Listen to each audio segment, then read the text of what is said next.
اللہ جل جلالہ کی قدرت، ان کے تصرف اور اسباب کے ساتھ اس کے تعلق کا ہے۔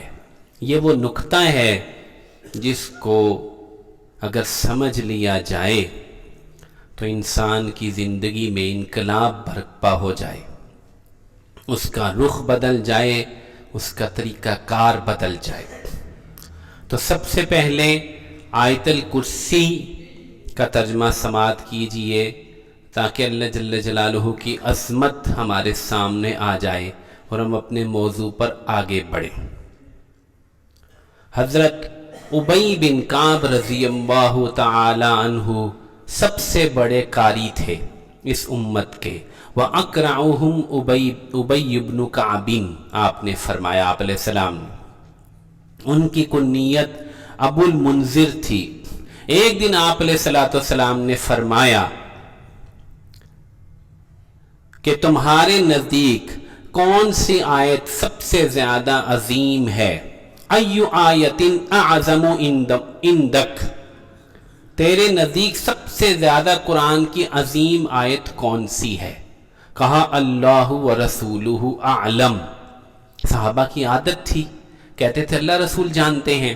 پھر فرمایا ایُّ آیت اعظم عندک فی کتاب اللہ، تیرے نزدیک سب سے عظیم آیت کون سی ہے؟ قال اللہ ورسولہ اعلم۔ تیسری دفعہ جب سوال کیا جاتا تھا تو پھر دستور تھا کہ سمجھ لیتے تھے کہ پوچھنا مقصود ہے، بتانا مقصود نہیں۔ جب تیسری دفعہ پوچھا تو فرمایا آیت الکرسی۔ آپ علیہ السلام بہت خوش ہوئے اور آپ نے ان کے سینے پہ ہاتھ مارا اور فرمایا لیحنک العلم یا ابا المنذر، تجھے تیرا علم مبارک ہو اے ابو المنذر۔ سب سے عظیم آیت قرآن مجید کی آیت الکرسی ہے۔ اب اگلی بات توجہ فرمائیے گا جو میں آپ کو سمجھانا چاہتا ہوں، وہ یہ ہے کہ آیت الکرسی کے 10 جملے ہیں۔ ایک آیت میں ایک جملہ ہوتا ہے، اس آیت میں 10 جملے ہیں۔ ایک ایک جملے کو میں علیحدہ علیحدہ بیان کروں گا، آپ غور کرتے جائیے۔ اللہ لا الہ الا ہو، اللہ، اس کے سوا کوئی معبود نہیں، کوئی عبادت کے لائق نہیں۔ ایک فکرہ ہو گیا۔ الحی القیوم، زندہ ہے اور قائم رکھنے والا ہے۔ زندہ وہی ہے، باقی سب کو موت ہے۔